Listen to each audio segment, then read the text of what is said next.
किसी शहर के रेलवे स्टेशन पर एक भिखारी रहता था। वो वहां आने जाने वाली रेलगाड़ियों में बैठे यात्रियों से भीख मांगकर अपना पेट भरता था।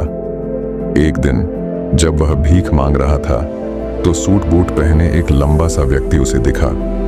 उसने सोचा कि यह व्यक्ति बहुत अमीर लगता है, इससे भीख मांगने पर यह मुझे जरूर अच्छे पैसे देगा। वह उस लंबे व्यक्ति से भीख मांगने लगा। भिखारी को देखकर उस लंबे व्यक्ति ने कहा, तुम हमेशा मांगते ही रहते हो, क्या कभी किसी को कुछ देते भी हो?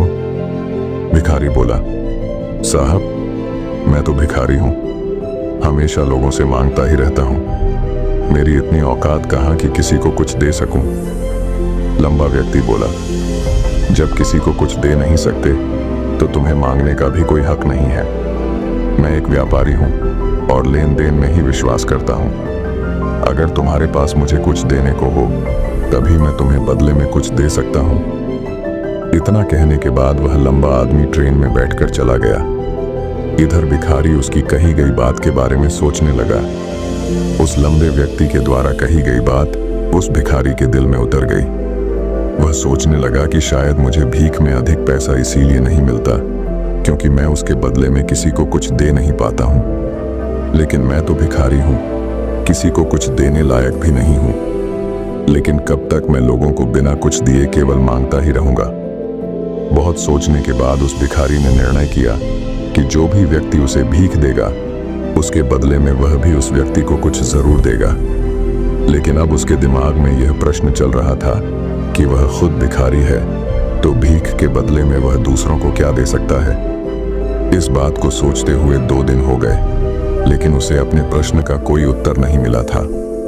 तीसरे दिन जब वह स्टेशन के पास बैठा हुआ था तभी उसकी नजर कुछ फूलों पर पड़ी जो स्टेशन के आसपास के पौधों पर खिल रहे थे। उसने सोचा, क्यों ना मैं लोगों को भीख के बदले कुछ फूल दे दिया करूं। उसको अपना यह विचार अच्छा लगा और उसने वहां से कुछ फूल तोड़ लिए। अब वह ट्रेन में भीख मांगने पहुंचा। अब जब भी कोई उसे भीख देता तो उसके बदले में वह भीख देने वाले को कुछ फूल दे देता। उन फूलों को लोग खुश होकर अपने पास रख लेते थे। अब भिखारी रोज फूल तोड़ता और भीख के बदले में उन फूलों को लोगों में बांट देता था। कुछ ही दिनों में उसने महसूस किया कि अब उसे बहुत अधिक लोग भीख देने लगे हैं। वह स्टेशन के पास के सभी फूलों को तोड़ लाता था। जब तक उसके पास फूल रहते थे तब तक उसे बहुत से लोग भीख देते थे। लेकिन जब फूल बांटते बांटते खत्म हो जाते तो उसे भीख भी नहीं मिलती थी। अब रोज ऐसा ही चलता रहा। एक दिन जब वह भीख मांग रहा था तो उसने देखा कि वही लंबा व्यक्ति ट्रेन में बैठा है जिसकी वजह से उसे भीख के बदले फूल देने की प्रेरणा मिली थी। वह तुरंत उस व्यक्ति के पास पहुंच गया और भीख मांगते हुए बोला, आज मेरे पास आपको देने के लिए कुछ फूल हैं। आप मुझे भीख दीजिए तो बदले में मैं आपको कुछ फूल दूंगा। उस लंबे व्यक्ति ने उसे भीख के रूप में कुछ पैसे दे दिए और भिखारी ने कुछ फूल उसे दे दिए। उस लंबे व्यक्ति को यह बात बहुत पसंद आई। वह बोला, वाह क्या बात है, आज तुम भी मेरी तरह एक व्यापारी बन गए हो। इतना कहकर फूल लेकर वह लंबा व्यक्ति अपने स्टेशन पर उतर गया। लेकिन उस लंबे व्यक्ति द्वारा कही गई बात एक बार फिर से उस भिखारी के दिल में उतर गई। वह बार बार उस लंबे व्यक्ति के द्वारा कही गई बात के बारे में सोचने लगा और बहुत खुश होने लगा। उसकी आंखें अब चमकने लगीं। उसे लगने लगा कि अब उसके हाथ सफलता की वह चाबी लग गई है जिसके द्वारा वह अपने जीवन को बदल सकता है। वह तुरंत ट्रेन से नीचे उतरा और उत्साहित होकर बहुत तेज आवाज में ऊपर आसमान की तरफ देखकर बोला, मैं भिखारी नहीं हूं, मैं तो एक व्यापारी हूं, मैं भी अमीर बन सकता हूं। लोगों ने उसे देखा तो सोचा कि शायद यह भिखारी पागल हो गया है और अगले दिन से वह भिखारी उस स्टेशन पर फिर कभी नहीं दिखा। लेकिन 6 महीने बाद इसी स्टेशन पर 2 व्यक्ति सूट बूट पहने हुए यात्रा कर रहे थे। दोनों ने एक दूसरे को देखा तो उनमें से एक ने दूसरे से हाथ मिलाया और कहा, क्या आपने मुझे पहचाना? दूसरा व्यक्ति बोला, नहीं, क्योंकि मेरे हिसाब से हम लोग पहली बार मिल रहे हैं।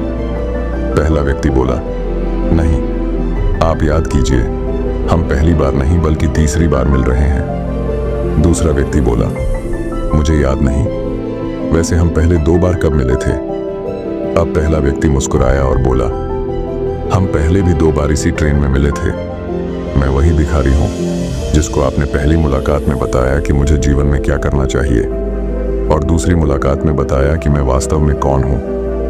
दूसरा व्यक्ति मुस्कुराया और अचंभित होते हुए बोला, ओ, याद आया, तुम वही भिखारी हो जिसे मैंने एक बार भीख देने से मना कर दिया था और दूसरी बार मैंने तुमसे कुछ फूल खरीदे थे। लेकिन आज तुम ये सूट बूट में कहाँ जा रहे हो और आजकल क्या कर रहे हो?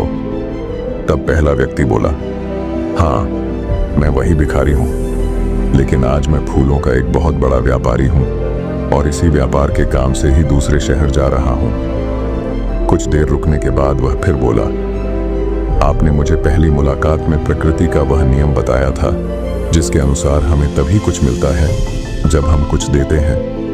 लेन देन का यह नियम वास्तव में काम करता है। मैंने यह बहुत अच्छी तरह महसूस किया है, लेकिन मैं खुद को हमेशा भिखारी ही समझता रहा। इससे ऊपर उठकर मैंने कभी सोचा ही नहीं।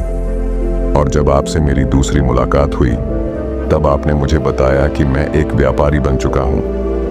अब मैं समझ चुका था कि मैं वास्तव में एक भिखारी नहीं बल्कि व्यापारी बन चुका हूँ। मैंने समझ लिया था कि लोग मुझे इतनी भीख क्यों दे रहे हैं, क्योंकि वह मुझे भीख नहीं दे रहे थे बल्कि उन फूलों का मूल्य चुका रहे थे। सभी लोग मेरे फूल खरीद रहे थे क्योंकि इससे सस्ते फूल उन्हें कहाँ मिलते। मैं लोगों की नज़रों में एक छोटा व्यापारी था, लेकिन मैं अपनी नज़रों में एक भिखारी ही था। आपके बताने पर मुझे समझ आ गया कि मैं एक छोटा व्यापारी हूँ। मैंने ट्रेन में फूल बांटने से जो पैसे इकट्ठे किए थे उनसे बहुत से फूल खरीदे और फूलों का व्यापारी बन गया। यहाँ के लोगों को फूल बहुत पसंद हैं और उनकी इसी पसंद ने मुझे आज फूलों का एक बहुत बड़ा व्यापारी बना दिया। दोनों व्यापारी अब खुश थे और स्टेशन आने पर साथ उतरे और अपने अपने व्यापार की बात करते हुए आगे बढ़ गए। दोस्तों, इस कहानी से हमें बहुत कुछ सीखने को मिलता है। कहानी में लंबा व्यापारी गिव एंड टेक के नियम को बहुत अच्छी तरह जानता था। दुनिया के सभी बड़े व्यापारी इसी जीवन के नियम का उपयोग करके सफल हुए हैं। इस फॉर्मूले को उसने भिखारी को भी बताया। भिखारी ने इस प्राकृतिक नियम को अपना लिया और इसका असर उसके जीवन में साफ दिखाई देने लगा। उसने अपनी सोच बदली और उसकी जिंदगी बदल गई। यह कहानी हमें बताती है कि हम यदि अपनी सोच बदल लें तो कुछ भी हासिल किया जा सकता है। यदि हम खुद को छोटा समझते रहेंगे तो हम हमेशा छोटे ही बने रहेंगे। बड़ा बनने के लिए हमें अपनी सोच को बदलना होगा और खुद के बारे में बड़ा सोचना होगा। कहानी का सार यह है कि सफलता आपकी सोच में छुपी होती है। खुद का आत्मसम्मान जगाइए, अपनी सोच को बड़ा बनाइए और देखिए कैसे आप सफलता के शिखर पर पहुंच जाते हैं।